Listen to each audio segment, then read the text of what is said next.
Hi, welcome back to the Personality Hacker Podcast. My name is Joel Mark Witt. And I'm Antonia Dodge. This week, we are continuing our series, going through all 16 types in the Myers-Briggs system, talking about how they can love themselves, self-love for all types. And we finally have come to the most impressive and incredible type of all. Yeah.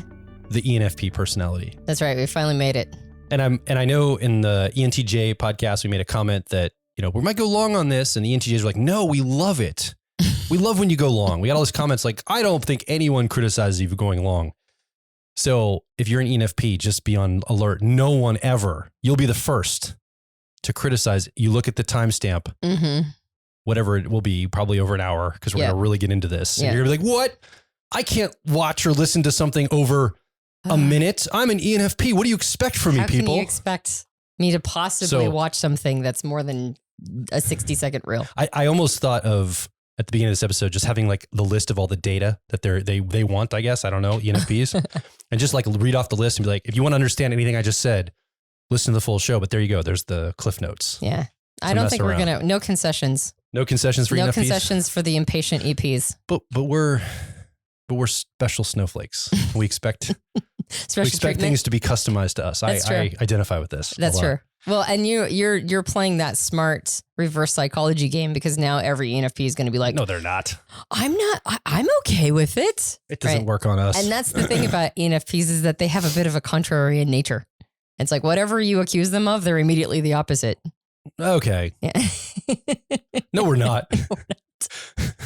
No, we're not, Antonia. All right. Well, let's lay some tracks. So here's what's going on. Yes. Let's not pick on ENFPs too much. Well, I feel like I have permission. You have permission. I don't. Yes. Yeah. But it's okay. So ENFP listening right now, this is going to be a great episode to listen and tune into. We're going to talk about how you can find more self-love through the lens of your personality type. And we're also going to mention some key things at the end of the episode that any of the other 15 types that aren't like us, ENFPs, are also going to be taking away, or that could take away some learning about self-love. So we've been doing this every episode, and we find an avenue or an access point for other types to discover how they can find the same principles, learning about ENFP. So if you're an ENFP today, this is going to be a fantastic show. We're going to really unpack the ENFP personality type in the framework of self-love.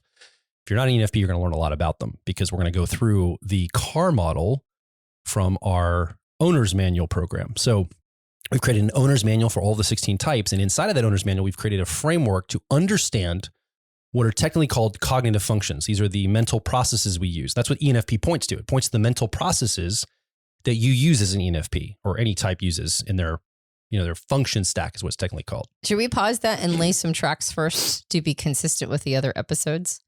Yes. And I was going to do that in a second. I wasn't going to do the CAR model. I was going to say that's the framework we're using. So if you have the owner's manual for ENFP, you probably want to get that out to follow along. While we do a bunch of other talking, you can go scramble around your room or find where that is, or download it off your computer. I recommend having that in front of you. But yes, we should lay some tracks. Why don't you do that? Give us some tracks to lay. Great. I'm actually, because I know that you like consistency between episodes. I do. Yeah. And that's why these go long, is because I'm trying to make sure that I hit all the beats for every episode. It's a very ENFP trait, consistency and congruency through all the episodes of 16. Well, we will be talking about that in a moment, that trait. But there's a couple things we want to... It's not always a stereotype. No, it is not the stereotype. And yet we will be discussing consistency. There's a couple of premises that have followed from episode to episode in this series. The first one is that we are coming from the assumption or premise that all of us are trying to show ourselves love all the time, right? It's not a matter of it's not a matter of figuring out ways to trick your mind or to give affirmations to try to love oneself. We love ourselves. We can't help it. So all of us are trying to show ourselves love. The challenge is, are we receiving love from ourselves? And when we can't receive the love we're trying to give to ourselves, it's usually because we have a bunch of obstructions in the way. We have beliefs, or we have, like these complicated, feelings about our value and worth. There are a lot of different reasons why we don't just immediately receive the love we're trying to give. So one of the premises of this series is showing ourselves love isn't a matter of the giving. It's a matter of removing the obstructions to receiving. And so that's what we'll talk about in this episode. And one of those major obstructions, or some of those major obstructions, have to do with the expectations we're setting for ourselves. If we're not setting the right, proper, appropriate expectations, then those create obstructions to receiving the love we're trying to show for ourselves. So this will be really a matter of going through the car model, as you hinted at, and talking about what the most reasonable expectations to set are.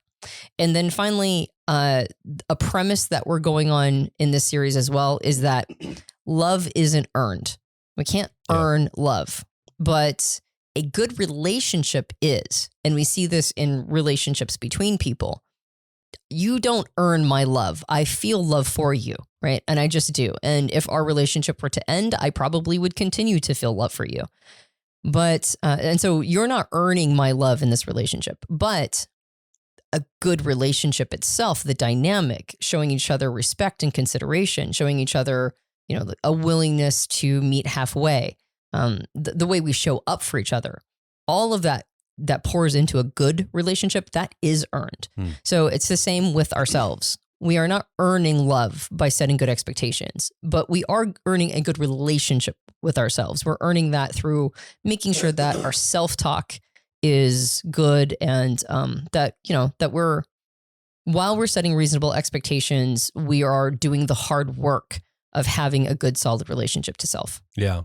I think one of the tangible ways this shows up for people is usually, it may not be articulated this way to yourself, but it's a sense or it's a lived feeling you have of, I'm going to give myself love when I fill in the blank, overcome this challenge, fix this trauma, achieve this goal, have this outcome, become this person. Each personality type does it a little differently, but kind of holding it out as a carrot for motivation or for getting into action or for doing the right thing or whatever, however you as a person might say this to yourself. And you might not even couch it in that language, but it's like you withhold the love until something else happens. Just like if you were to put conditions on love in a relationship, we do this to ourselves. And that's, from my perspective, very toxic to do that to yourself. And it's removing the love that you can naturally just send back and forth. Well, and I think ENFPs do this to themselves all the time. They might be even more egregious than other types. Yeah. Because they think they can handle it. Browbeat yourself into action by withholding reward, emotional reward, until an outcome is achieved. And I think you're right. ENFPs, and there's a few other types too, but particularly I think this strikes ENFPs a lot in that. Okay. Yeah. I'm going to go back to that car model then. Yeah. I'm going to do a quick summary. I have a little frog in my throat, so I'm going to do my best. I'm drinking tea, but for some reason I'm like, something's in my throat, but we'll keep working on this with some tea. But let me go over the car model. I think that's really going to be important. So if you have the Personality Hacker Owner's Manual for your personality type ENFP, inside that is a car model, and it's just a quick analogy that we use to showcase where the cognitive functions for you as an ENFP, and all types have their own car model, but for you as an ENFP, I'm going to just walk through them. I'm going to oversimplify and overgeneralize for the sake of moving quickly into the content today. So there's way more to all of this than I'm going to talk about, but I'm just going to broad brush it really quick. Yeah. Cognitive functions being the mental wiring. Yeah. That really is what diagnoses a person's type. Yeah. So the 4 letters ENFP point to the mental processes that we use to learn and take in information to perceive our world, and then the mental processes we use to judge or determine the value of that information and what we're going to do about it. So for ENFPs, just imagine your mind is a 4-passenger car. You have a driver up front driving, a co-pilot sitting next to the driver in the front. In the back seat, behind the co-pilot is a 10-year-old, and behind the driver is a 3-year-old. So just imagine this kind of little family driving. This is your mind driving through life, going through life. Your driver as an ENFP is a mental process we've nicknamed exploration. And its technical name is extroverted intuition. It's about external pattern recognition in real time. It does a lot of things, but in general, it takes seemingly disparate ideas or even abstractions and puts them together and see what new possibilities emerge. It is very quick and it's patterning very fast on very little information.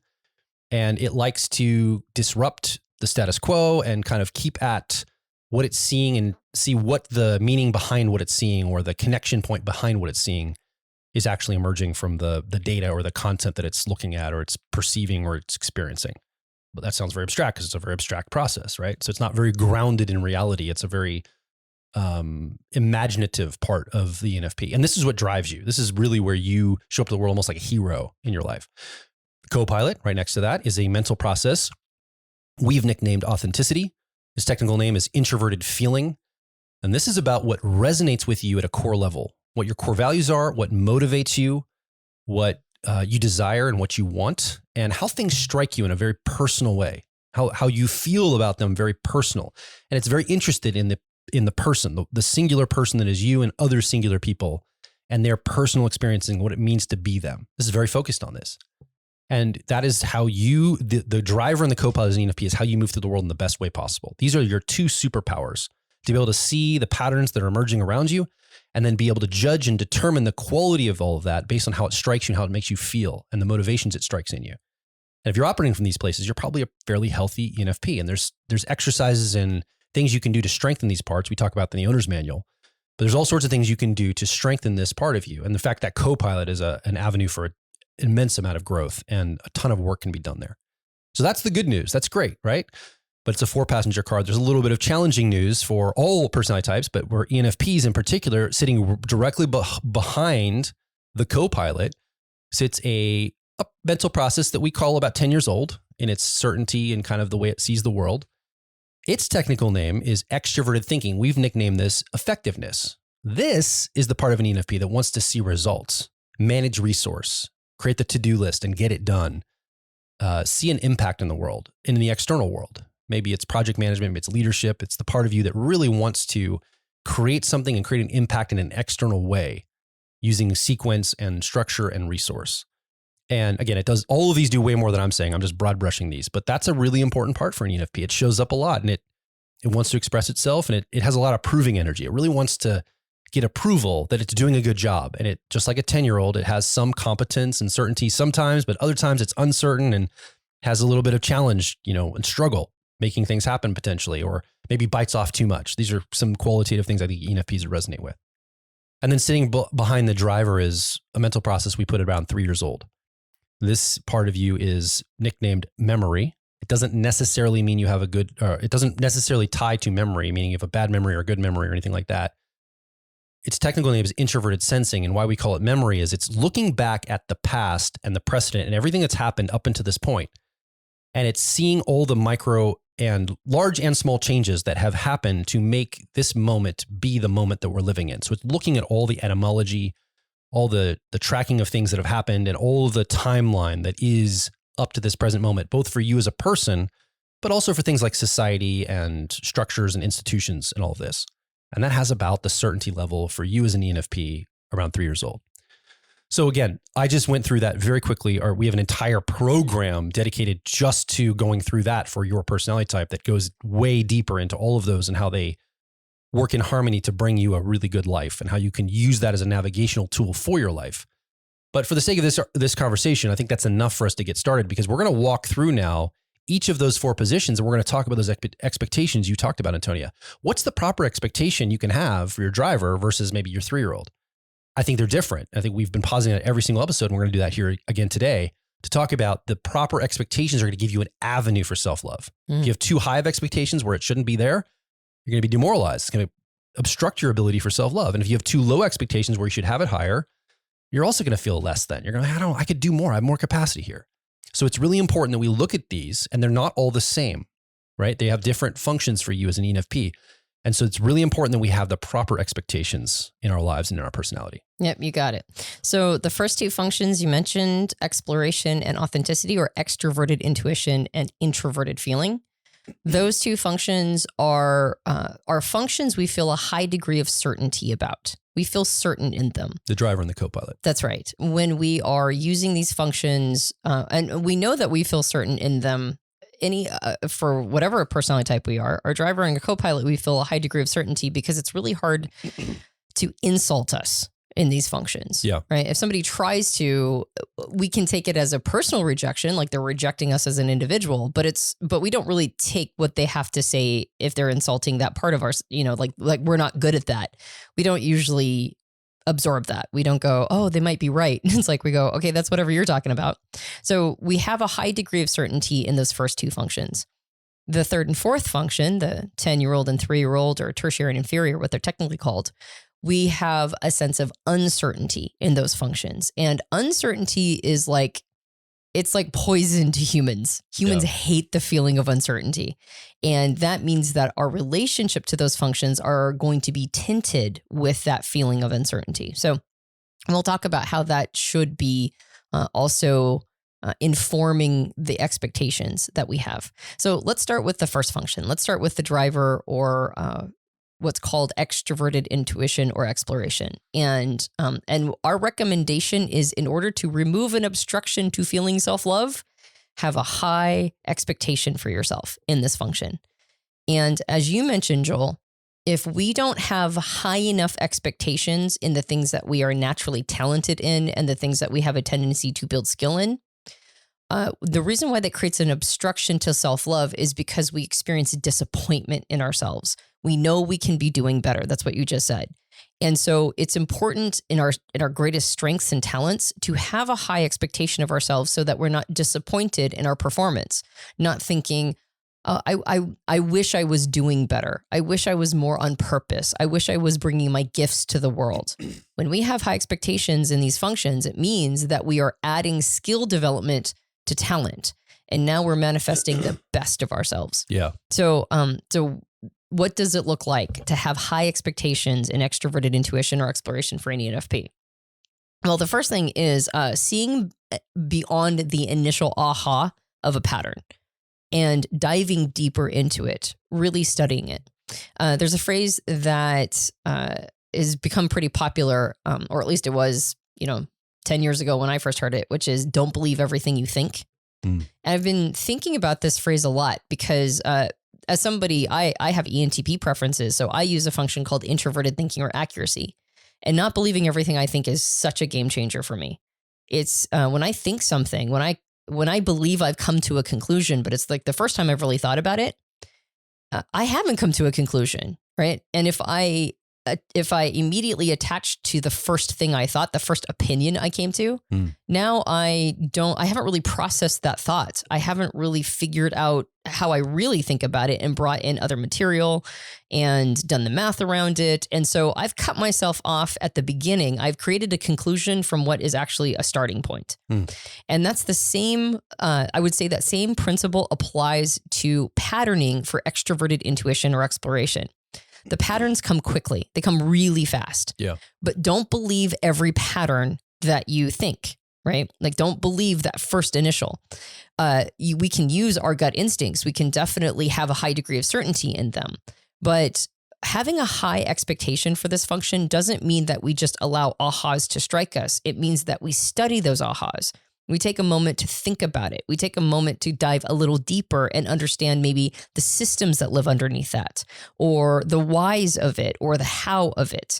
Like, we go deeper in inquiry around our insights. And so in that way, we build muscles to have higher quality insights in the future. Our ahas become better quality when we do more inquiry around them, as opposed to just going, we make a joke that for extroverted intuition or exploration, one's a pattern, right? The old adage is 3 is a pattern, but for this intuition, it's like one's a pattern. The first time you see something, you form a pattern on it.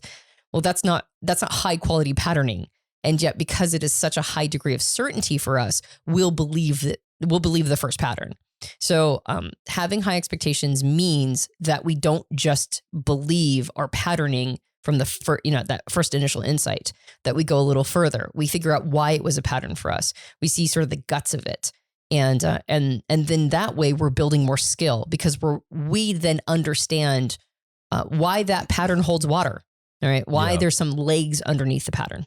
If you're a good communicator as an ENFP and you have a persuasive nature, this can be very insidious, because you probably are one of the few people in your world doing this, patterning that quickly. And if you're a good communicator and you can spot what's going on and you get rewarded for that, the speed of it and the quick patterning, especially if like your job rewards it, your scholastic or education system that you're in rewards it, or your family or your partnership, whatever system you're in rewards that speed of quick patterning and then giving the result to somebody. Like, thanks so much. That was really helpful. You're like, ooh, that's the value I give. There's not a lot of pressure on you to maybe grow deeper or go deeper with it. So It's insidious if you're getting rewarded for it. And often ENFPs are. I think most ENFPs, you get rewarded for it in a very utility way. I mean, there's pain and kind of like it gets rejected in other ways, but often you are in a context usually where you can show up with this, even just in the world in large. And yeah, I think there's a deeper version of it. There's a little bit more to it than just a quick hit. That's what's going on, and then moving on. Like it's like drive-by intuition. Like boom, boom, boom. There's the intuition, and it's go on down the road. It's no, stay with it. Park the car, get out, be with your intuition in that moment. Mm-hmm. Yeah, absolutely. Well, and it's I think ENFPs are usually pretty good at impressing other people. Yeah. Like that's one of the nice things about having ENFP preferences is that you're usually pretty good at talking. You're usually pretty good at like kind of blowing people away. You can get the job. Right, exactly. Can you do the job? Yes. That's an ENFP thing. That's right. That's exactly it. And so not just living off of the ability to be impressive, not just living off of your ability to pull rabbits out of hats and have an 11th hour experience. You actually, in some ways, you need to have enough of those so that you can really rely on your intuition. You can learn that you can rely on it. And I think that when extroverted intuition or exploration becomes its highest order, right? Like the highest order version of it, I think it can channel almost like you're downloading patterns from the universe and you don't even know where they came from. Yeah. And you're doing that as you're talking in real time. Yeah. I do believe that that's a possibility. And the only way that an ENFP learns how to channel is by putting themselves in situations where they've had to rely on their intuition in real time and watch themselves do it. But you don't get there through just making assumptions early on. You don't get there through just kind of like being able to BS your way through something, right? To be able to be impressive. You get there by understanding the mechanisms that you're using to make those patterns or like really kind of diving further into it. So I think the first thing that people with ENFP preferences need to do is set higher expectations for their driver function. Yeah. They need to get better at using this. They need to build skill on top of talent. I think the other element of this, that's the one ENFP that can quickly pattern impress. I think there's another version of ENFP that's a little more reserved, and this ENFP is less likely to play in their intuition or put it on the footing they need. Like they have a lot of parameters around it. For example, being imaginative in the real world or exploratory in the real world. Well, that's insecure because, well, is that going to be accepted, or are people going to be like judging me for that? I think some ENFPs struggle with being able to let it loose, let the weirdness come out, right? Oh, I don't want to be too weird. I got to throttle this. Again, depending on your context, you might have been trained this way. Maybe at a parent or a context of education that was like, it kept tamping that down. We've met a lot of ENFPs in this state. And you kind of like, you're not allowing the full expression of this, the full weirdness expression of it. And so a throttle, and I think building skill is to give yourself opportunities to have those moments more. Yeah. Right. Have the conversations you need to have the exploratory kind of weirdness come out a little bit more. Yeah, absolutely. Yeah. You said, if you're an ENFP that's good at selling an idea, not every ENFP is always selling ideas though, but that capacity is in there. Yeah. So it's giving yourself permission to get excited about innovation, right? Like you said, not throttle yourself because maybe it was stamped down as you were growing up. Like you mentioned, some ENFPs and ENTP. I mean, I'm sympathizing with this right now because ENTPs experience this too. It's like you're just so obviously weird, right? You just can't not be weird. That's, I would say, of all of the types, ENP types are the most obviously weird because they're unlike the INJs, with introverted intuition or perspectives. It's like, that's a quieter version. Right. And I think the ones who are punished for weirdness just start to fly under the radar, but your extroverted intuition or exploration, it's like, you can't shut it off. And so one can get in a place where they're trying to mitigate the damage of that, but it's not a bug, it's a feature. And so getting to a point where you go, no, like innovation is the thing I do, and selling good ideas is the thing I do. That's a part also of having high expectations, is being okay when you're trying to sell an idea and people aren't buying it, realizing that it's your job, just like it's your job to not believe your first aha and go a little deeper. It's your job to also make sure that you're paring ideas down to their best ones and selling the best ones. Because there's a reason why the world has a throttle against every new idea. If we implemented every new idea, it would create extraordinary problems. And so that throttle in the world, the thing that slows us down, the pushback we get is actually in our best interest. It forces us to make sure that the idea that we're attempting to sell is one that we stand by. And for an ENFP, they want to make sure that this is a truly good idea when they're selling it to another person. And in that way, it also forces their intuition to become higher caliber. There's one more that I have in the top of my head, and you might have some more on your list about capacity here.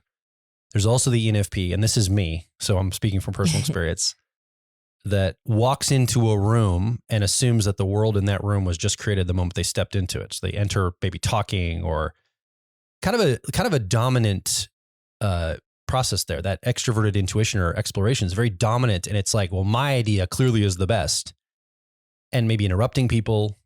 Again, personal experience. We're really working on it. Not letting other people kind of contribute. You're really too driving the intuition, or you're driving all the patterns, and it's got to be your way, and it's too one note. And I think, in my younger days, I would say, well, I'm an ENFP. That's what do you expect? That's how I have to say this right now and interrupt because the pattern's here.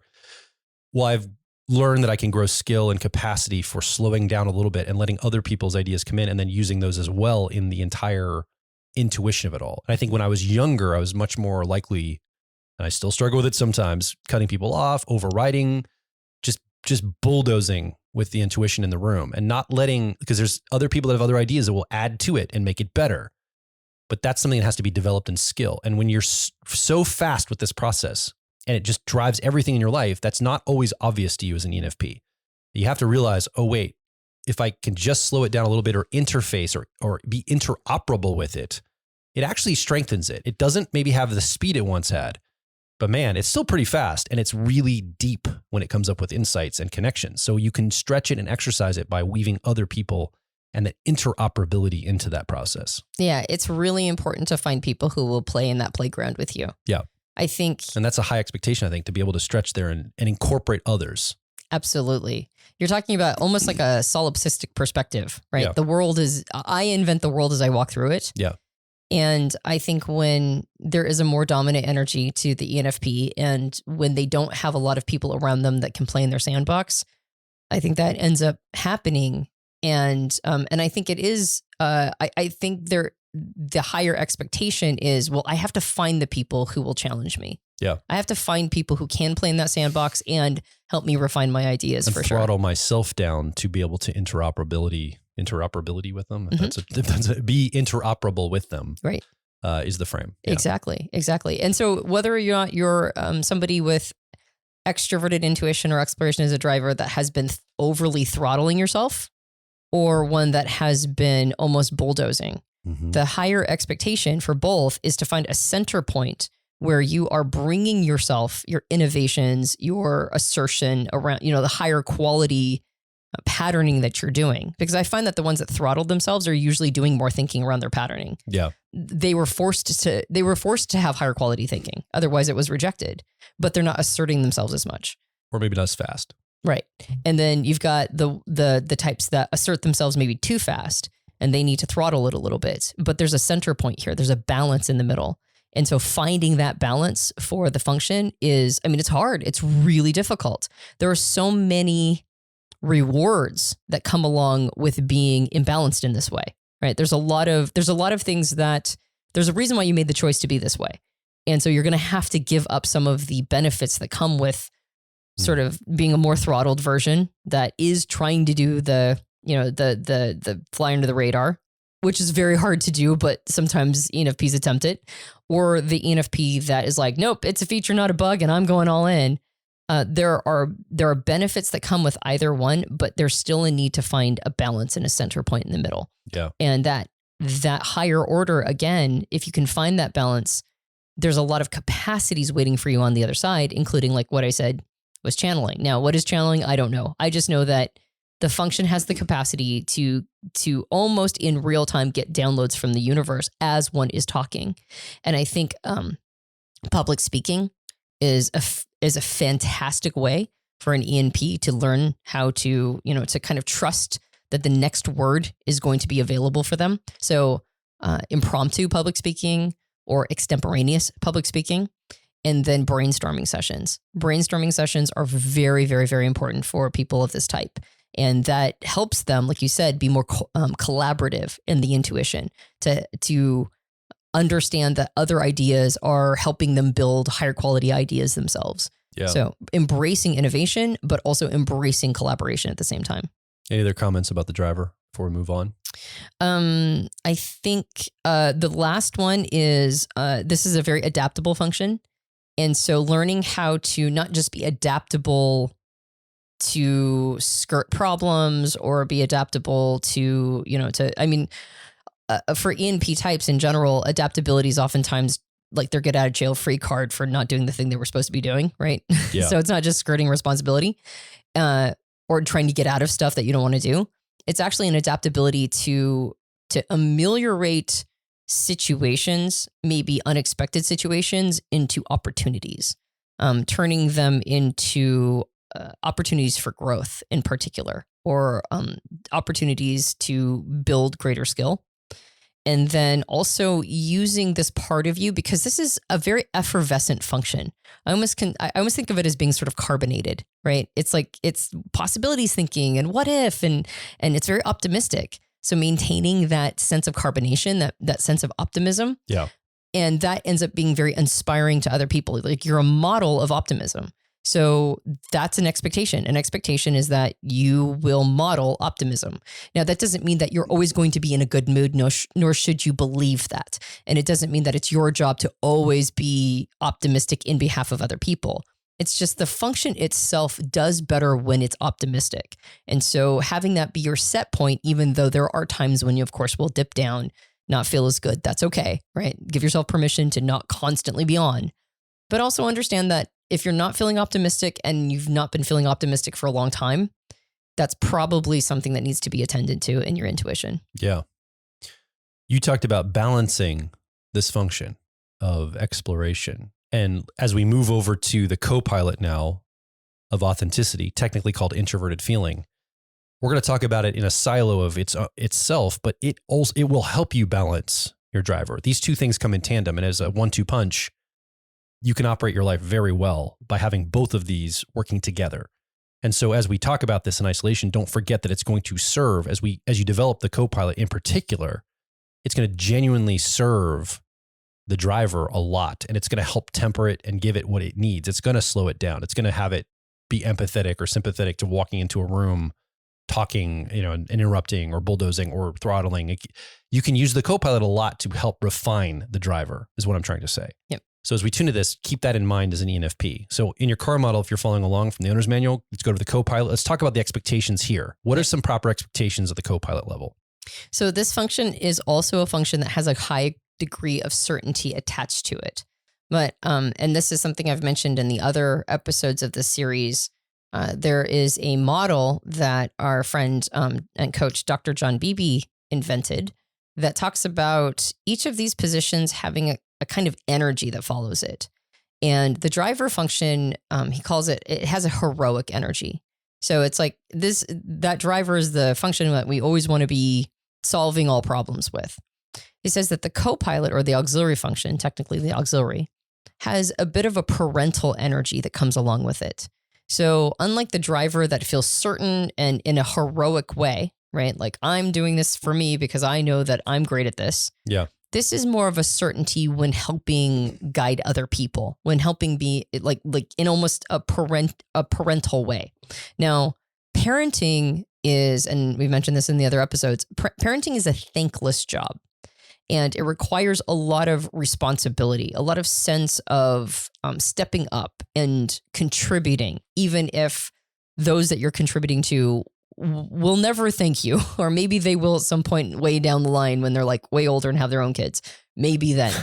But for the most part, parenting is not something that we do to get the reward of feedback. We have an intrinsic reward mechanism in parenting. Like we feel, if we've been a good parent, we feel good about ourselves, even if our kids don't recognize it.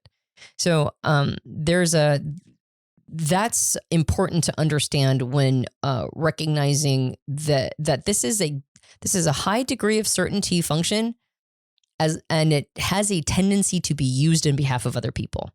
So keep that all in mind as we talk about the high expectations, because part of the expectation for this function is contribution. All right, what we're doing in behalf of other people. But it's an introverted function, weirdly enough. So how does one use introverted feeling or authenticity, what's right for me? How does one use that in behalf of other people and in parenting?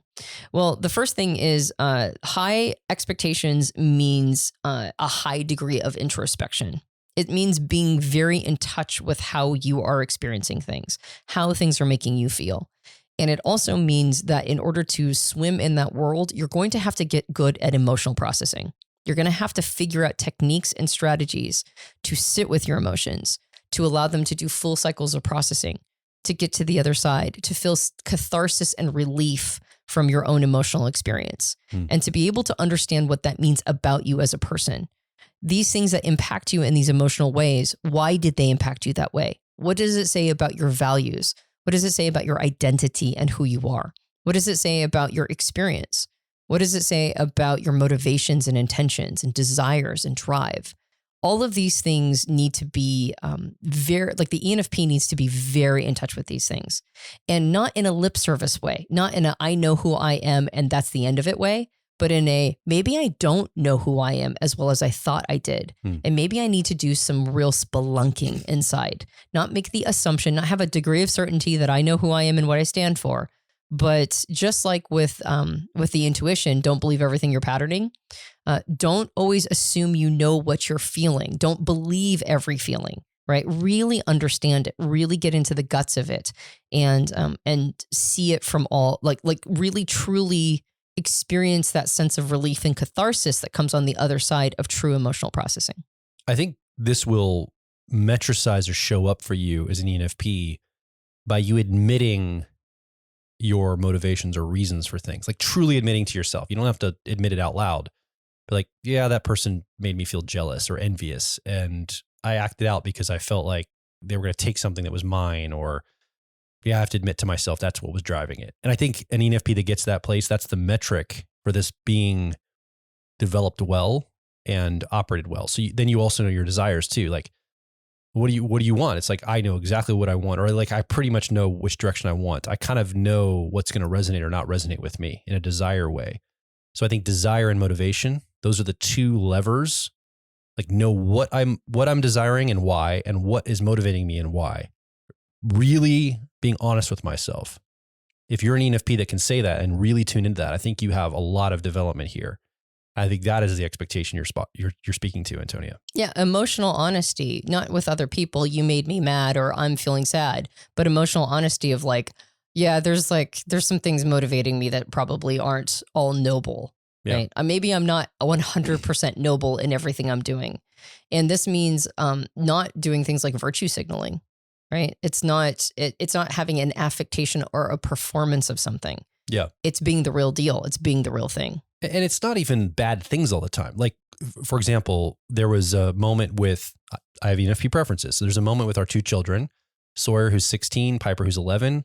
And Piper wanted to do something and Sawyer didn't want to do it. And so I constructed this whole like scene where I was going to call Sawyer into the room and I was going to ask him, do you want to do this? And I'm going to say no. And I was going to like play act this whole thing out and kind of create it so that no one had their feelings hurt.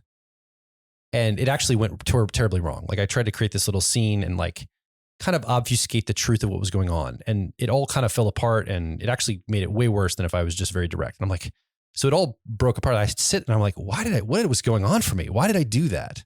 Well, I wanted to preserve feelings. Why do I want to preserve feelings? Well, I can't stand when other people feel disappointed. Why don't I want other people to feel disappointed? Well, it's because I can't bear feeling disappointed for myself. So because I would never want to feel disappointed, I didn't want other people disappointed. So I created this whole thing, all this extra, right? I'll just stop there. And it caused all this challenge. Well, it's because I can't face being disappointed. So I don't want to see anyone else be disappointed. And getting really honest with myself that was what was motivating that entire scenario that actually caused way worse outcome than if I'd just been like direct and felt the disappointment for the other person and then had tuned into myself. So that wasn't anything, no bad motivation. It was actually well-intended. It was just a nuanced motivation. So it's not even bad versus good. It's like, what is really going on? And that's what you're on the hunt for with this process. And I would say that's the sophisticated place that you want to get, is really understanding why you're doing what you're doing from any given moment or any given situation. Yeah, that's a fantastic example. Thank you so much for being willing to bring it up.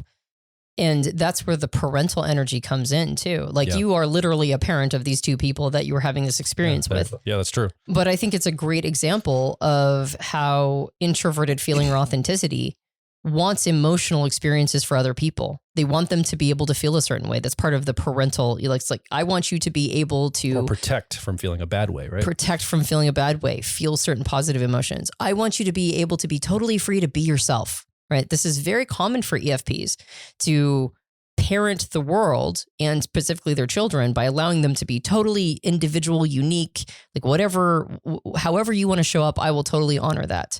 And that is not a compulsion, but I would say it's an instinct. It's an instinct for ENFPs. But here's the thing is oftentimes the way that the person is parenting comes from a desire to be parented that way. Yeah. Most of the time an EFP, and in this case an ENFP, that is allowing others to show up 100% themselves, whether it's serving them or not, whether it's good for them or not, or the right choice, or creating a good experience for them. It's because they need to be given permission to be their full selves. And so a piece of this and having high expectations for this function is using it to self-parent. And that's why we're talking about the high expectations being having a way to process your emotions. In the case that you mentioned, disappointment was something that, at least at the time that you had that situation, you had not learned how to process, right? Have a complete experience of disappointment. I'm still working on it. Yeah. It's a hard one. I do not like disappointment. Right. Oh, man. And yet your expectation for yourself is that you don't just go, well, I just don't like feeling disappointed, and that's the end of it. It's like, well, but that's a feeling and you have to process it. And I need to have higher capacity in my introverted feeling or authenticity to be able to accommodate that emotion as well. That's right. That's really what I want. Now it's hard, but I want that. Yeah. And that's much closer to being our real selves than any persona or affectation that we'll put out to the world. Because oftentimes this permissiveness of everybody being their 100% self is not usually the person actually being their true selves. It's their affectation of it. Yeah. Right. It's like the thing that they want to present to the world, where there's space for that too, right? People get to choose their own personas, but an ENFP that has high expectations for this part of themselves will actually be going, yeah, but what's the real, right? Like what's the real feeling under this? What's the real identity under this? Are you just playing around with identities? That's okay. We're allowed to do that. But are you getting too attached to something that actually might be more persona than it is the true self? Like I'm understanding what's motivating me. I'm understanding my emotional experience. I'm understanding my values. I'm not just going with the first one, but I'm doing true inner inquiry. And when somebody with ENFP preferences models this for others and helps them work through this, a lot of times on the other side, the person's like, oh, well, I guess I'm not as attached to that thing that I thought I was. Maybe it's actually more complex. And that complexity, like you said, it's not good or bad. It just is. Most of the stuff that we have to deal with as people is not good or bad. It just is. And so not vilifying, not virtuizing, not, like creating these like sort of black and white thinking. Introverted feeling or authenticity, when it's at its best, it sheds black and white thinking. Right? It sees the nuance, the complexity. It understands, it sympathizes with almost everybody because it understands what it means to be a human having a human experience. And that goes all the way from people who do not share your ideals or values, all the way over to people who do, right? It's easiest to humanize people who agree with us. It's far more difficult to humanize people who think things that we might even believe are dangerous. And yet they are humans having a human experience. And for some reason, they have come to their values. So what is in that needs to be explored? And how is that in me too? So these high expectations help an ENFP become a beautiful model. And even more so, it helps them find their true nature. It helps them find things that are much closer to personal crusades, campaigns, things that are really important to the individual. It might be allyship in some way. It might be a conviction. It might be a religious ideal, right? There's lots of different ways that this can express and show up, and there's room for all of it. It's about finding the one that is true for you. Yeah. So that trueness of self requires time, space, patience. When you're doing this work, oftentimes you're not getting a lot done in the outside world, right? Mm. Like it's inner exploration work. I always call it soul spelunking. And the reward or the outcome isn't always seen in productivity, but it's seen in a stillness of self.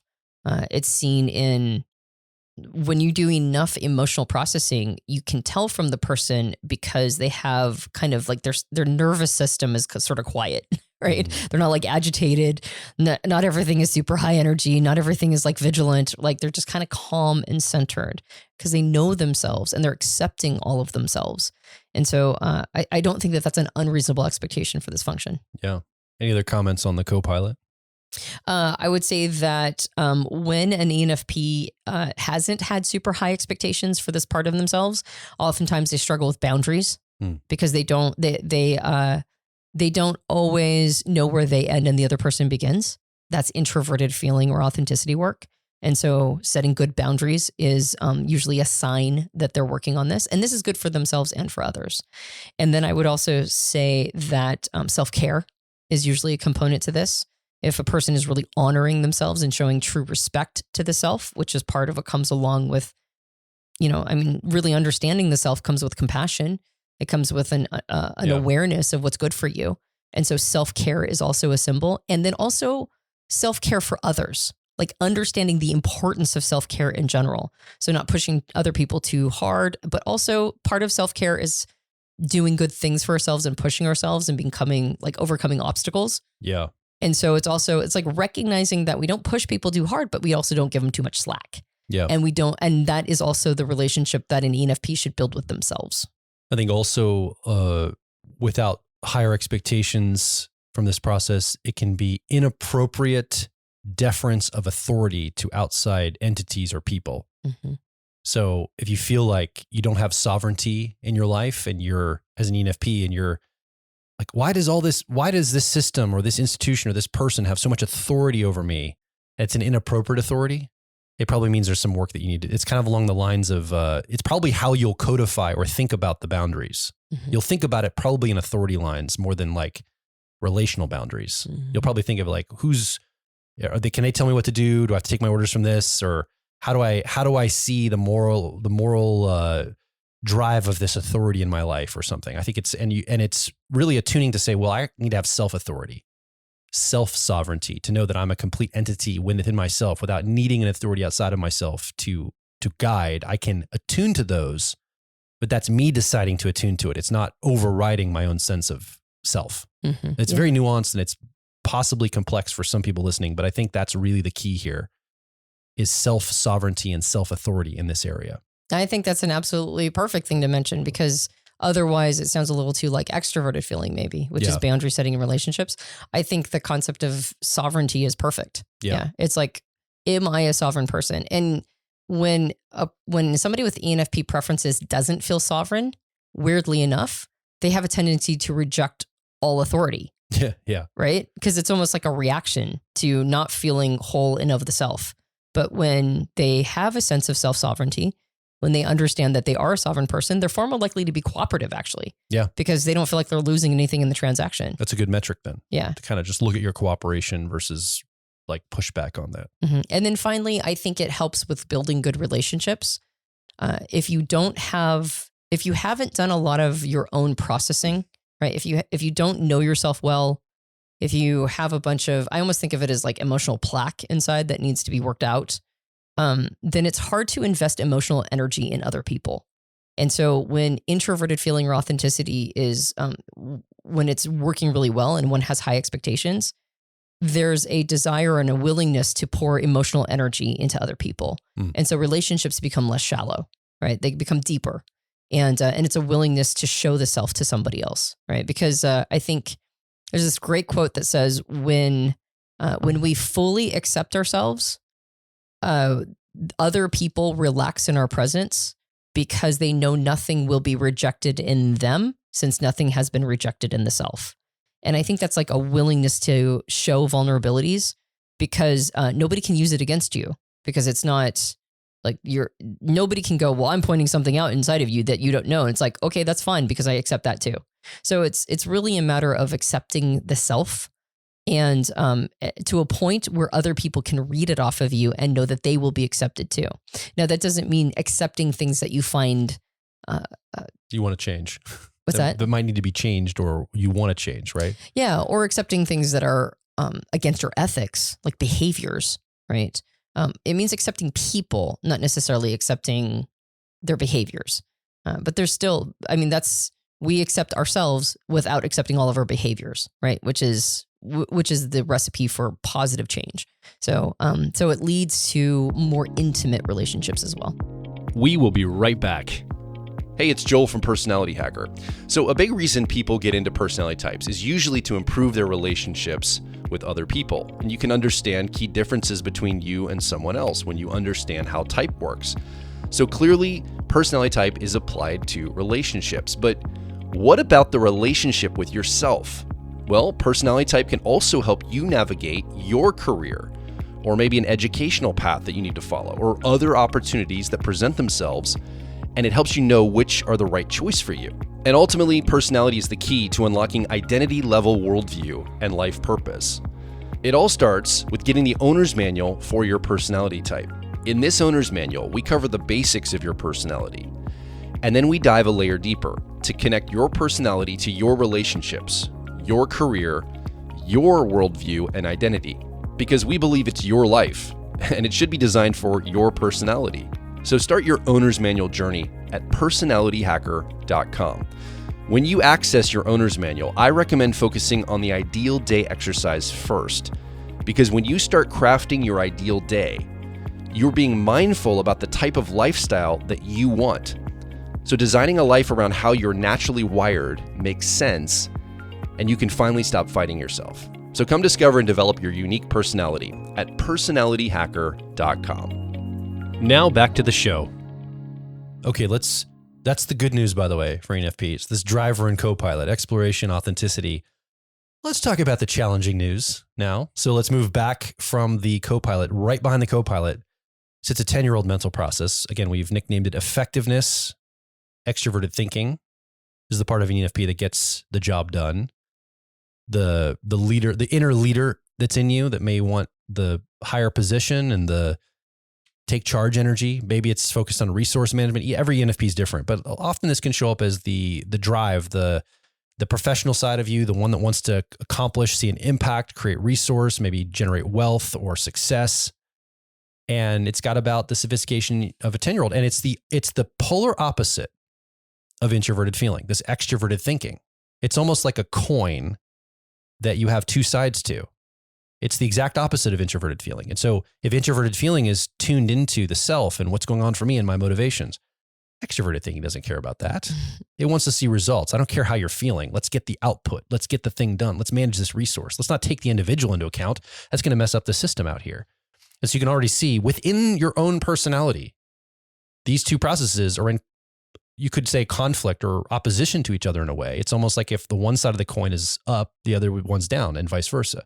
So this is very important to think about this properly, because outsized expectations or weird expectations here can hijack the rest of your car in your personality. So if you're following along in the car model, we're at the 10-year-old position. What are some expectations, Antonia? Let's go through these for effectiveness. So this is the reason why we call it a 10-year-old is in John Beebe's model, he calls it an eternal child.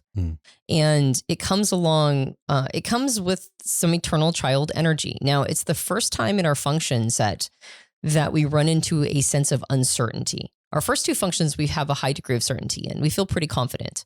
But this is the first time that we lack confidence. We lack certainty. It is, like you mentioned, it's the polarity opposite of the co-pilot, which we talked about having parental energy. So these two functions, the parental energy function and the eternal child energy, they're also, and I'm just going to mention this because I've mentioned it in the other podcasts, they are what John calls the axis of relating to others, meaning that this is how we show up to the world. And our co-pilot, our parental energy, is how we feel like we contribute to the world. This is how we're like part of society. I'm going to be bringing this to you. In the case of ENFPs, it's like modeling authenticity and showing what it means to be like a sovereign person and understanding and valuing the human experience. And on the other side of this is a more childlike way of interacting with the world. So what ends up happening is we end up almost like a 10-year-old. Sometimes they do things really well. In fact, sometimes quite impressively, but they don't really know they did until they get a head pat for it, right? They're like, did I do that well? Let me know if I did that well. Look, Mom, I'm going to do a cartwheel in front of you. Wow, that was an amazing cartwheel. Okay, it was an amazing cartwheel. Mom told me it was an amazing cartwheel, so it was an amazing cartwheel. So we're seeking outer world feedback to let us know that we've done this well. And because that's the kind of weird relationship we have with this function, we should set reasonable expectations for it. And those the unreasonable expectations would be that we get this perfect every time. Just like a 10-year-old might have some idealism around landing every cartwheel perfectly. That's what we're trying to avoid, is unreasonable expectations. So reasonable expectations with extroverted thinking or effectiveness is you can practice and embrace organization and prioritization. You can do that, right? It's okay. It's okay to want things to be organized. It's okay to want to build systems. It's very common for people with ENFP preferences to be entrepreneurial and want to build something, right? Want to build a structure, want to build a business, want to build something, make something in the outside world, something that has some impact. That's all reasonable. It's very reasonable to want to build. It's very reasonable to believe that you can apply this to problem solving and do practical problem solving with this function. It's reasonable that you have an analytical side that understands deeper concepts and things that are like, that require a more logical mind. It's reasonable to expect good time management from yourself. Not perfect, but decent, right? Like you're trying to manage your time.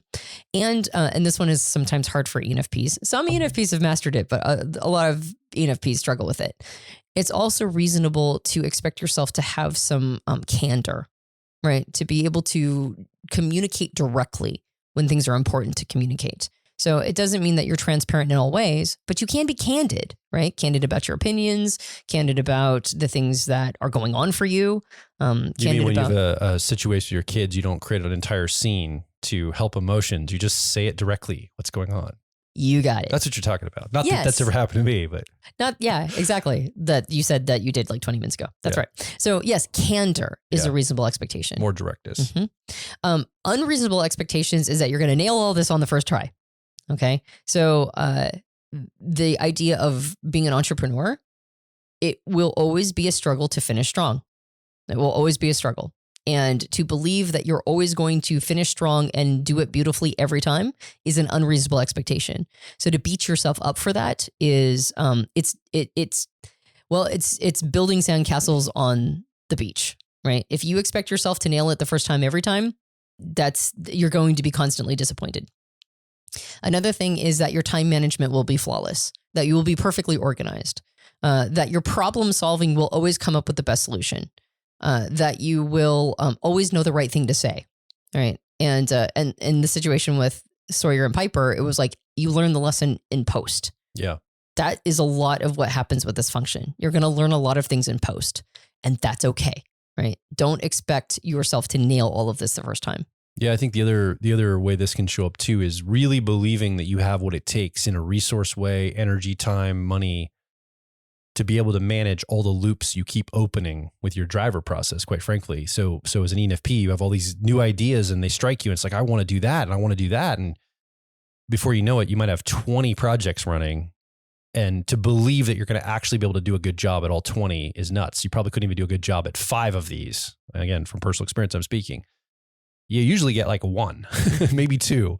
And then you got to close that loop and then move to the next one. But to do it all at the same time, that's a pipe dream. That's an idealism. And that's way too high expectation for this part of yourself, that you can manage all of that and do it well. Yep. I think that you can do it for a time or have the affectation of managing it well.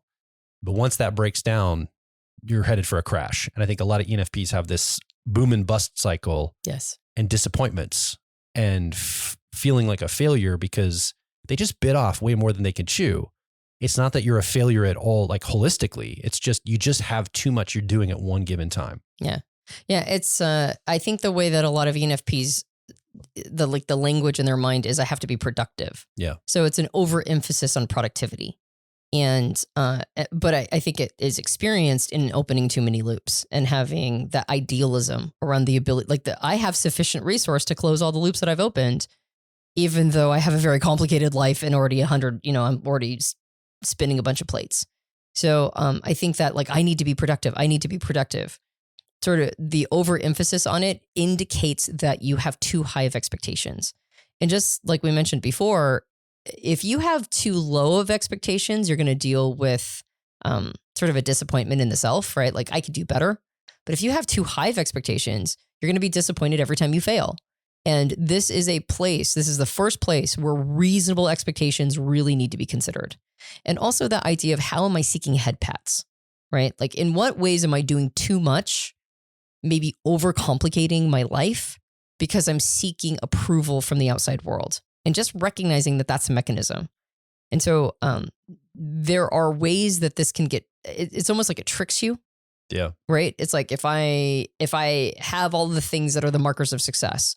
And a part of that too is comparing yourself to other people who have this function higher. I've seen this happen a lot. People who have ENFP preferences thinking, well, how does an ETJ do it? Right. That I should have the same results that they have. That's too high of expectations. Right? We should have high expectations in our driver, but not in our 10-year-old function. Yeah. So I was waiting for you I was going to see if you have anything to say on this one because I don't have anything else except, I don't have anything coming up readily right this second. All right. There was something that you had mentioned before that I'm going to tee you up for just a little bit because I thought it was very interesting. All right, drum roll. Here we go. You caught your extroverted thinking or effectiveness in business going, well, if I can't be the most successful, I'll be the most clever. Yeah. Mm-hmm. I don't know if all ENFPs struggle with this, but I'm sure someone listening right now with that preference does. I'm sure that cleverness is I think that there's a competitive nature to ENFPs that we try to maybe obfuscate, but it's kind of there. And I think it comes from this 10-year-old part. It's like this 10-year-old process of effectiveness understands hierarchy and achievement and the career ladder or the resource ladder. It understands like the chain of command and all this. And so it sees that and it goes, well, I want to play that game. I want to be competitive and I want to play it. But sometimes it says, I don't know if I can play it the traditional way. I don't have so I'm going to do it differently. I know if I can't win directly, I'll go a little bit to the side and I'll be creatively different. I'll be unique. I'll be the differentiating option, the unique selling proposition of life rather than the direct competition. And so it's a competitiveness, I think, that comes in a little bit of a different channel in over cleverness. And I think that goes back to opening too many loops, too many projects. It's like, I'll do, instead of one business really well and compete there, I'll do 7 sort of good and that'll win by volume or whatever you would tell yourself. Again, that's personal to me. It could be different for you listening, but I think the principle stands in whatever you apply it to. Cleverness or uniqueness is your winning strategy in a competitive frame. Yeah. Or being super smart or super analytic. Sure. Right. And I agree. I think it's going to be different for every ENFP, but thank you for being willing to share that particular way that it shows up for you, because I think it was an interesting way. It was like a moment of self-observation. You're like, I think I'm trying to be too clever. And it's actually putting too much burden on my extroverted thinking. It's creating too complicated of a system because I'm attempting to be clever here. And we all do it with our 10-year-old function. 100% of people do that. And, I realized it was insecurity. I'm like, I don't think I can compete directly. So by clever, I won't be measured by the same standards. I'm changing the entire measurement system that I kind of control because I invented it a little bit or I've been clever with it. Mm-hmm. So if I'm in control of it, then I get to measure myself as high as I want. I can make myself as successful as I want in my own mind. It's a way to cover insecurity of, do I have what it takes? And I think when somebody with ENFP preferences puts too much burden on this part of them, they're actually suppressing their other innate gifts. Yeah. Right. Like if everything is going to this part of you to just try to keep up, then your intuition and your feeling don't get an opportunity to shine as much.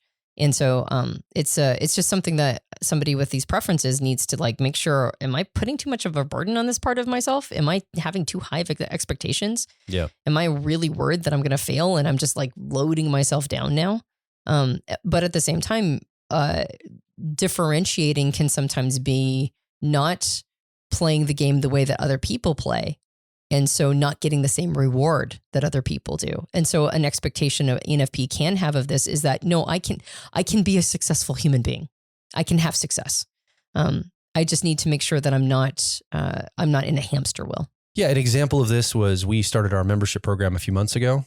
And I was like, we're not going to call it a membership. That's what everybody calls it. Everybody's got this XYZ plus membership. And I'm going to do something. We're going to do something different. We're going to be unique. That's going to be the winning strategy. And then we call it Personality Quest, which we still call our live calls Quest calls, but people weren't getting it. They were like, what is this? What is a Personality Quest? And I'm like, it's a membership sort of, but it's not, we're not calling it a membership. But they're like, okay, sorry. We switched the name to Personality Hacker Plus membership. And now, I know what that is. I can join that. It's like, all right, it's mundane and what everybody's doing. We're not unique, but it actually is working way better and people get what it is. And they're like, I want to join that. That sounds fantastic. So it's that kind of stuff. Mm-hmm. I think that when you're too clever, it made it complex and we weren't getting the signups and people interested in the way I thought we would. And here it was, I was over cleverizing, if that's a word, all the things that we were doing with that. So I think that's like, I'm trying to find a real tangible example if somebody's listening. What does it mean to be over clever? How does that show up? That's an example of like, from my life, how I was trying to outsmart our messaging or something. Yeah. It's so funny because we had for so long made fun of the word plus. Yes. Everything is plus. And here we are, we're like, okay, well, you can't beat him, join him. That said, like you mentioned, these are two sides of the same coin: introverted feeling authenticity and extroverted thinking effectiveness. There's two sides of the same coin. And so part of what we can do, or part of what you can do as somebody with ENFP preferences, is you can spin the coin. You can make it so that not one side is up where the other side is. You can make it so that they're actually working together with this 10-year-old supporting the parental energy. And that's a part of contribution, right? How you give back to the world. And so, I mean, much of Personality Hacker is your brainchild, right? Like you're the brains behind it. You are the hard work. You are the person who has created all these structures. And you did so because there was a passion behind it, right? There was a real will to do this, to help people find who they are, their unique selves, to introspect, to really get to know who they are so they can give themselves permission to be themselves and accept themselves. And you've built an entire structure around that I just get to I get to show up at a microphone, but you really do the lion's share of all of the business work. And I think you've done an incredible job, honestly. Thank you. I'll take that head pat. Yeah. My 10-year-old effectiveness loves that. I just beaming. Thank you. Well, you deserve it. You more than deserve Appreciate it. Yeah. And it's because I think in large part it supports something that's important to you. It does. Yeah. Yeah. So. And when I lose sight of that, I go off the rails. And that's the key thing, is to stay connected to what's important. Mm-hmm. And I think for an ENFP, that really helps it stay in its proper balance. Yeah. So let's talk about the other challenging news. This 3-year-old, memory is the nickname. Introverted sensing is the technical name. This is a deeply uncertain part of the ENFP personality. It's an important part, though. You identify with this. It just feels more childlike and a little bit uncertain. Well, not a little bit, a lot uncertain. You're deeply uncertain. Yeah. And this can show up in all sorts of ways. When we're deeply uncertain, we overcompensate, we undercompensate.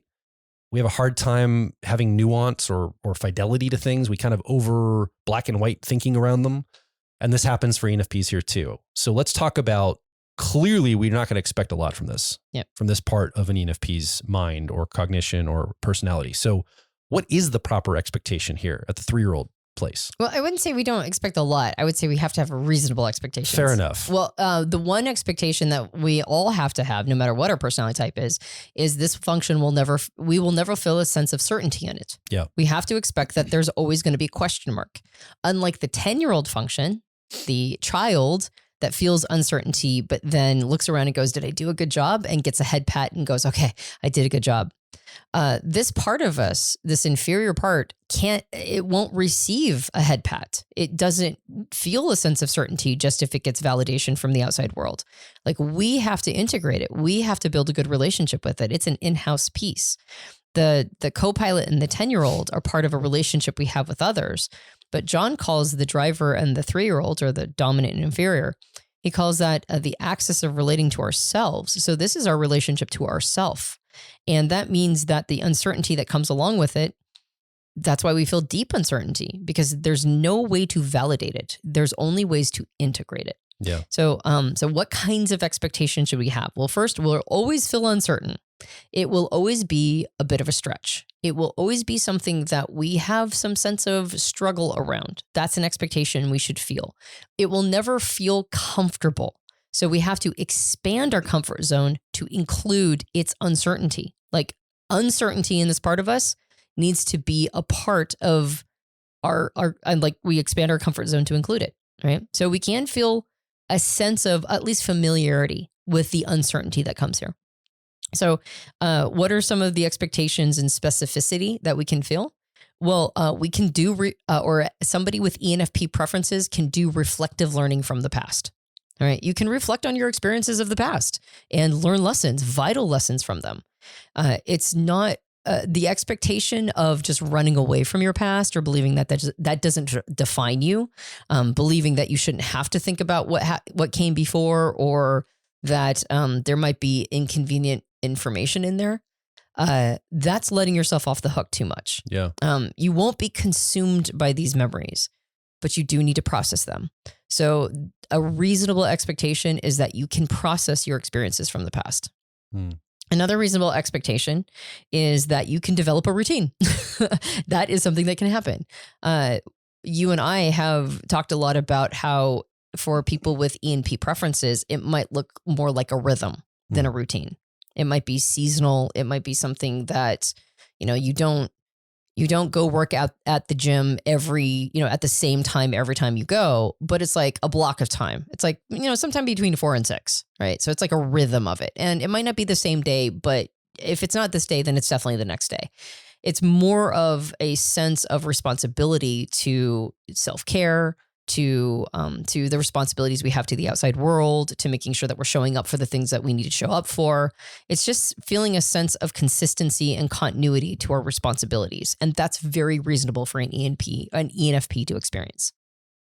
And then I think there's an attention to detail that is reasonable to expect. I think when we really get into, or I keep saying we because I have ENTP preferences, but when an ENFP really starts to integrate this part of who they are, they can find themselves being very attentive to details, but not too much, because sometimes you can kind of get sucked into it and be overly attuned to details that don't matter. So a reasonable expectation is to learn over time which are the details that matter that you have to attune to and which ones are not. I think that's reasonable. I think to realize what you desire or what you imagine requires a little extra thinking about how it will play out in a real way. And I think that's where you're talking about detail is, it can be like very specific detail, like focusing on, the grammar of a sentence and like looking at that. But I think when you say detail, you really mean the realness of something, the detail of it. It's like, wouldn't it be great to have, and you name some abstract idea and this really cool thing, and you're like, it's like, yeah. And then it's like the quote unquote devil's in the details. You all of a sudden go, well, okay, how would that actually look though, in a real way, in a real practical way with the details involved? And I think this can look in a real basic way for an ENFP, forgetting that when your meeting ends at the top of the hour and the next one starts at the top of the hour, like you needed a time to go take a break to the bathroom and get a drink, and realize, oh, I don't just make that up by my imagination. Like that's a real need. I'm on a real timeline, or there's a real detail there. I have to give myself switching time when I close the one down to prepare for the next call or something. I think that's like how it might show up for an ENFP in like a real tangible way. The detail part. Yeah, that's a great example. Would you say, Antonia, that one reasonable expectation is that an ENFP could watch this entire video and not be bored? Yeah. Well, I mean, they might not find us very interesting, but if they find us interesting at all. If they find something interesting, they should be able to watch it all the way through. Yes. Patience. Patience. There we go. Patience is That's what came up for me is I see a lot of ENFPs just pushing away that idea. I know. I don't have time for this. It's right. Like, what? How busy is your life? You don't have time to spend time with things that matter to you. Well, actually, I don't think ENFPs say they don't have time. They say, I don't have the attention span. Yeah. Well, there you go. And so the reasonable expectation is that you can have the attention span. Learning how to focus. Because that's right. Extroverted intuition, that driver process for an ENFP loves to bounce and connect quickly. And so that requires some diffusion of intensity because you're like, okay, that's cool, but what's over here? And you bring it over, and what's over there? And kind of the rabbit mind of bouncing all over helps you connect the dots. Mm-hmm. But once those dots are connected, or at times you don't need that part, you need to be able to be patient and focus on a process or see something manifest on a timeline of sorts. And I think that is a struggle. It's for me a struggle too. I think it's also generational. I think our modern world doesn't help ENFPs develop this part of themselves. Mm-hmm. Like I had the benefit of growing up in a world that was analog. I had to read books. We didn't have videos on 2x speed or audio on 2x speed. Like you had to listen to it in real time. Heck, half the stuff was broadcast live. And if you missed it, you didn't get a second chance unless you recorded it. So I grew up in a generation that really taught me as an ENFP to pay attention to some of the timeline and emergent information as it comes out. And I think in our random access digital world where there's somebody right now listening to this on 2x speed. Mm-hmm. Many people are listening to 2x speed. We have those tools, right? Or you might even just throw the transcription into ChatGPT and not even listen to us at all and just read the transcript to look for keywords or data points. We're losing a sense of this part of our culture and our world, this memory or introverted sensing part culturally. And so I think it does matter. You might have to put more attention to this and intention to this part of yourself than even previous generations like myself did if you're young. Yeah. And so that's something to be take into account, that things have changed and this might need more mindfulness to actually focus on this part of yourself. Yep. Yeah. Patience and the ability to be bored. Yep. And that you don't have to constantly be getting a dopamine hit with absolutely like in your intuition. Yeah. And I think that's why it's like, don't believe the first pattern. Don't just go with the first aha. Don't go with just the first hit. It's like, do further inquiry, think about it more. Yeah. And it's a reasonable expectation that an ENFP can think about things longer than like 60-second increments. Well, yeah. And I think a lot of ENFPs do. They've figured it out, right? It's like, I mean, I know tons of when people are like, no ENFP can listen to it. It's like, no, you can't. That's you. You are an individual. But there are plenty of ENFPs that can. Well, this might be an exception then to where we would introduce a little higher expectation here than maybe most personality types, because of that cultural piece that's missing. In other words, the expectation is, yeah, you're not going to be great at this. You're always going to have uncertainty. But if you don't set yourself an expectation to develop this, the culture around you that once just forced it upon you is not going to anymore. So in a way, you need to probably, for you as an ENFP particularly, and maybe ENTPs, when we talk about them too, have a higher expectation for this part of yourself than maybe other types would have for themselves. Or even the world is telling you should have. Actually, what I would say, instead of expectation, I'd say intention than expectation, intentionality, because this is, again, there's no external pressure for it as much anymore. Yeah. And I think it's really important.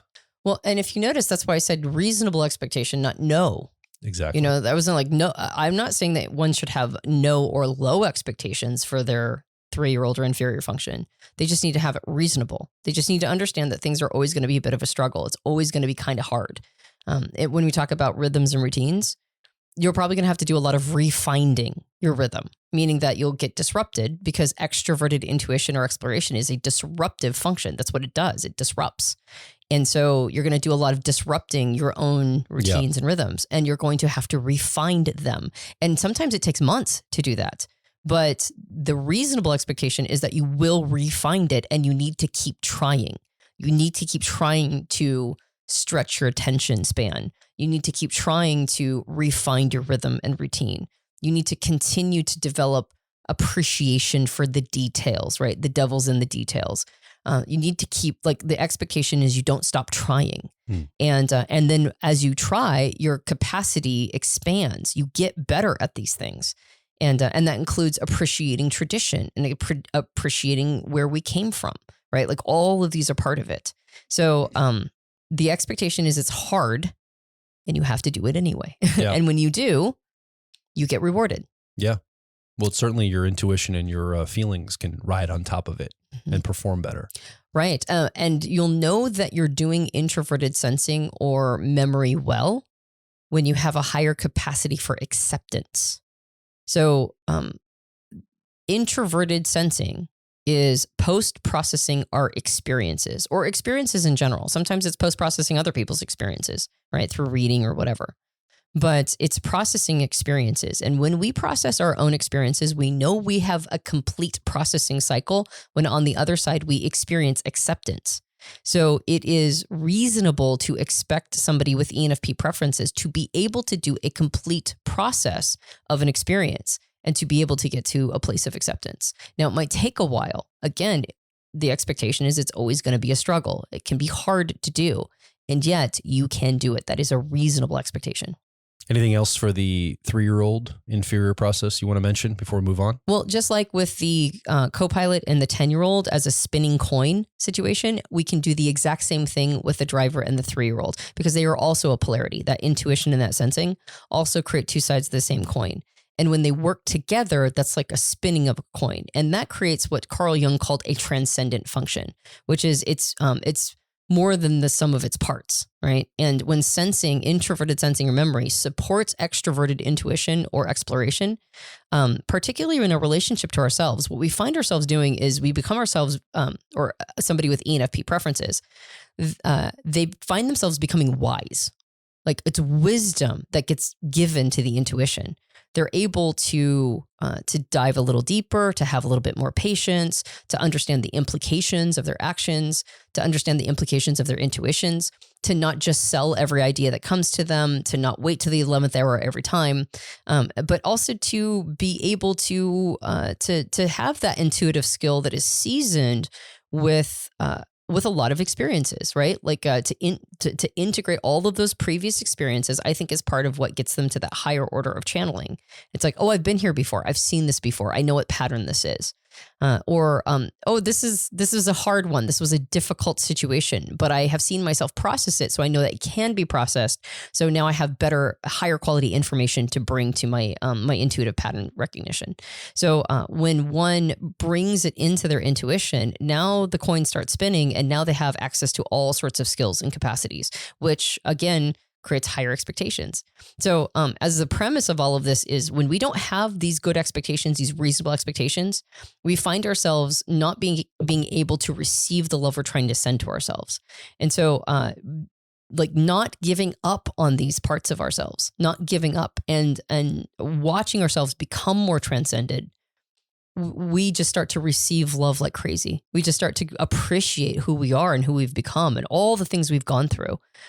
Self-confidence, I believe the algorithm of self-confidence is it's overcoming obstacles and then taking an accounting of that. And overcoming obstacles is something that extroverted intuition or exploration kind of enjoys doing, right? It's like, give me an obstacle and overcome it. But we don't always take the time to do the introverted sensing or the memory of the processing of the experience. And at that point, when we process it, well, now we go, oh, I did that, didn't I? Wow, I guess I did that really well. I guess I'm a bit of a badass. Okay, yeah, I have confidence. I can go into the next challenge and I know I'm going to be okay. Not just winging it, not just assuming we can, not taking off more, biting off more than we can chew, but actually with a sober-minded approach going, no, I can handle this because I've handled it in the past. And now we have self-confidence, which removes that obstruction to receiving self-love.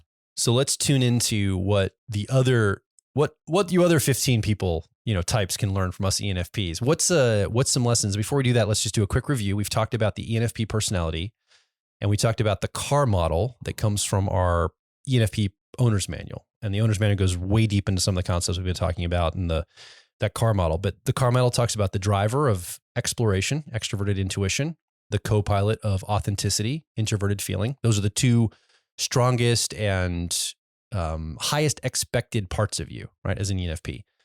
Sitting behind the co-pilot is that 10-year-old of effectiveness, extroverted thinking. And then behind the driver is the 3-year-old of introverted sensing, or what we've called memory. And those are more challenging, and they should have proper or reasonable expectations for both of those parts of yourself. So we talked about the expectation of all of those cognitive functions. Now, what is something that we can tune into from an ENFP that's doing well, that is showing themselves love, has removed all the obstructions and has good expectations in place? They have a good relationship with themselves, and they're performing well in life. They're doing well, and they can send and receive love from themselves. Yeah. What's a lesson that the rest of y'all can learn from us in that? Good question. So an ENFP that is consistently showing themselves love and receiving that love. So has a good relationship to self, excuse me, that they've earned. It's contagious. The frog in your throat is contagious. I know. What'd you do? You gave it to me, huh?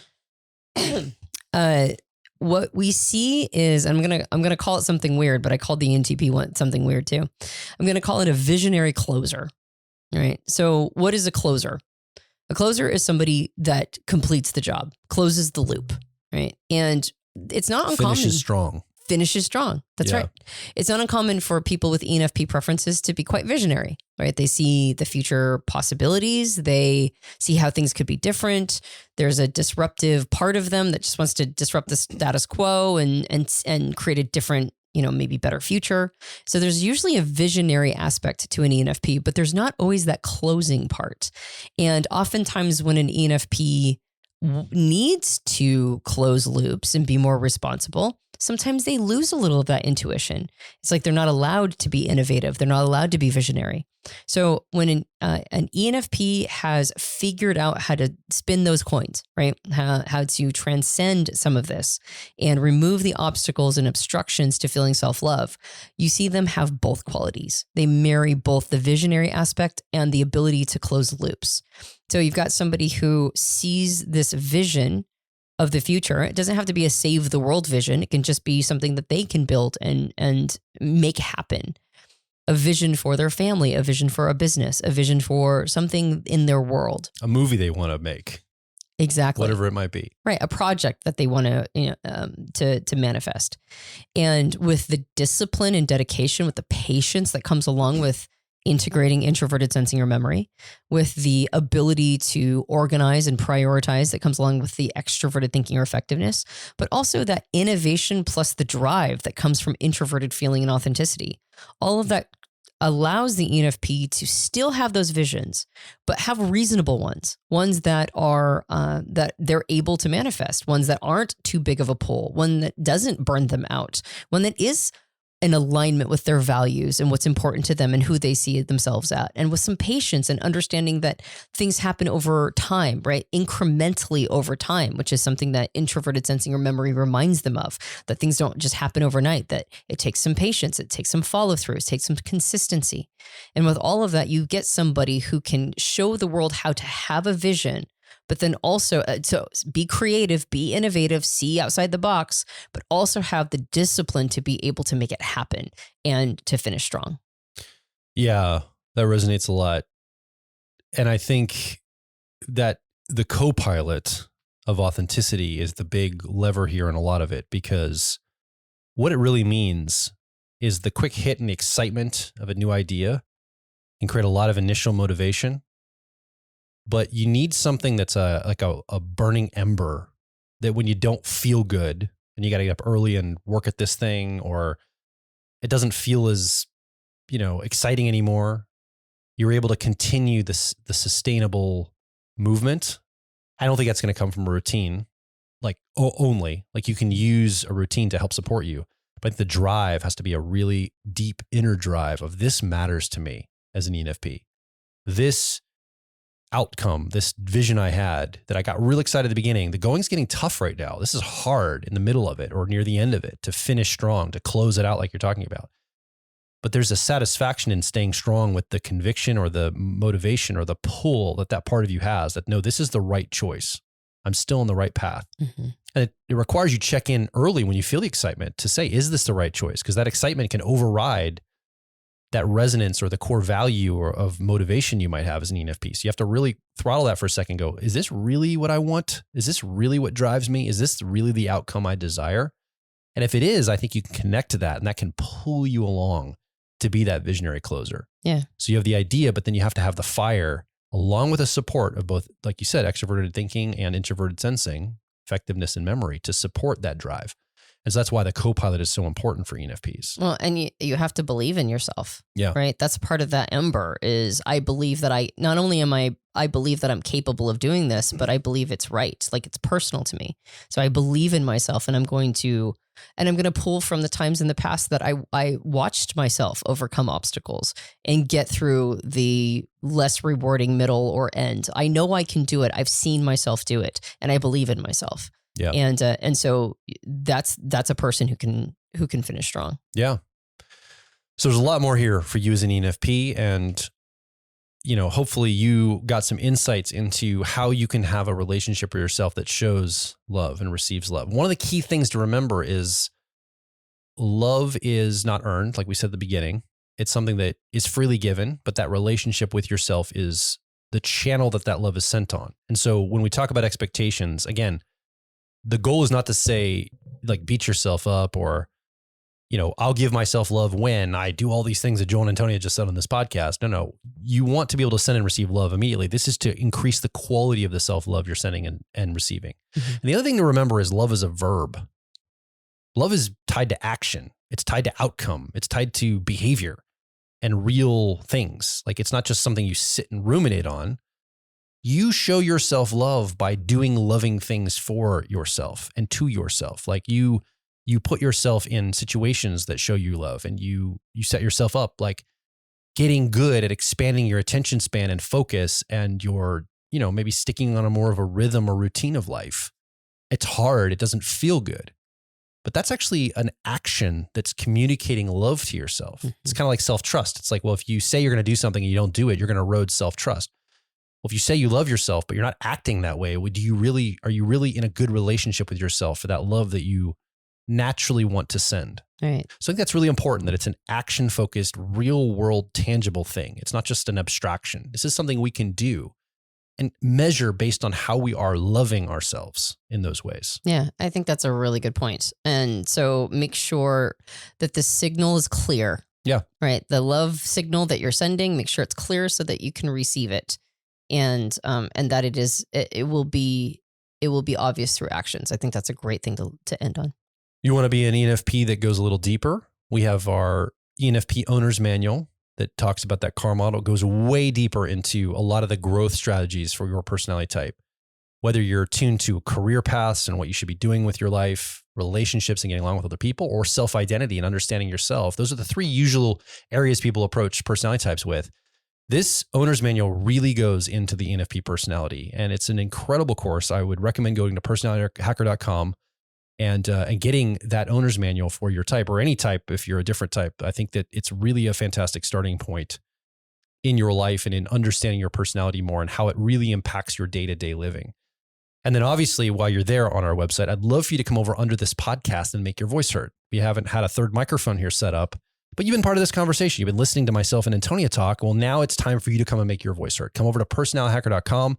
Below this episode, leave a comment, ask a question, or more importantly, share a story from your life. Maybe some of the things we've talking about have resonated with you, or you've struggled through some stuff. We'd like to hear about those in a story form. We can connect to it. The community at large can connect to it. And I think it'd be a really powerful expression from you to us and the community at large. We'd love to hear from you. Yeah. I just want to take a moment of appreciation and gratitude for you being emotionally honest. Yeah. There were a couple times that you used examples from your own life that were not perfectly flattering. They were like, oh yeah, I messed up over here. And yeah, I find myself doing this to get approval over here. So I'm super grateful that you were willing to do that in behalf of, somebody watching. It probably helped really solidify some things for them. I want to do an ENFP episode every week because I get a lot of good feedback from you. You're like, you're good at your 10-year-old Joel, and man, you're really tuned in to your emotional honesty of your co-pilot. Like, whew, well, I would do this all the time now. I don't know if you know this, but I'm a little smitten. So yeah, there you go. I tend to find you to be the highest echelon of ENFPs. Oh, there you go. But I'm not biased at all. No. Right? Yeah, that's not biased. Not even a little bit. All right. Well, if you enjoyed this podcast, you can subscribe to us on iTunes and various Android platforms. If you leave us a rating and review, specifically a review on iTunes, I read it. It helps us out a lot. It gives us a little shot of adrenaline in the heart to keep going and making these podcasts, because we don't always know. Right? Like, are you liking it? Are you digging it? Are you somebody with ENFP preferences and you made it to the end and you thought it was a good thing? Let us know. You might be watching us on YouTube because we have a video podcast. And if you are, you can subscribe, and hit the bell that lets you know when future episodes come out. And as Joel mentioned, you can also leave a comment underneath this video, this video podcast and let us know what's going on for you in your world. And as Joel mentioned, we have owner's manuals for all the types. And we're talking about ENFPs today, but there is an owner's manual for every personality type at personalityhacker.com. And we highly, highly, highly recommend you get yourself a copy. It goes into deep dives. It talks about common challenges that you might be facing. It talks about how to stay in your flow state, what that looks like, how you get into flow with all of your functions. It talks about some psychological phenomena that every single type deals with, things that are called loops and grips, things that sort of grip our mind and put us at not our best self. But it also talks about ways that we can overcome our fixations and become the best versions of ourselves. So head over to personalityhacker.com and pick yourself up a copy of your owner's manual. Yeah. My name is Joel Mark Witt. And I'm Antonia Dodge. And we'll talk with you on the next Personality Hacker podcast.